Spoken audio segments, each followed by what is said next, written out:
Ang Russian aircraft carrier Admiral Kuznetsov, kilala rin bilang Kuznetsov-class aircraft carrier, ay isa sa mga pinakamahusay at makapangyarihang kagamitan sa mga barko ng Russia.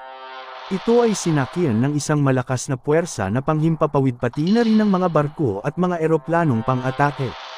Ang Admiral Kuznetsov ay pinaganya ng halos 2,000 miyembro ng kawani ng militar at maaaring magdala ng hanggang 41 eroplano at helikopter sa kanyang hangar.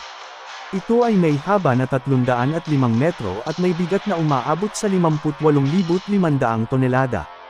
Ang naturang aircraft carrier ay handang harapin ang anumang uri ng digmaan na kinakaharap ng Russia. Ang pagkakaroon ng Admiral Kuznetsov na twin engines ay nagbibigay sa kanya ng kahusayan sa paglalakbay. Ito ay may kakayahang lumipad ng hanggang sa 29 knots at may saklaw na umaabot sa 8,000 nautical miles. Ang mga makabagong arms na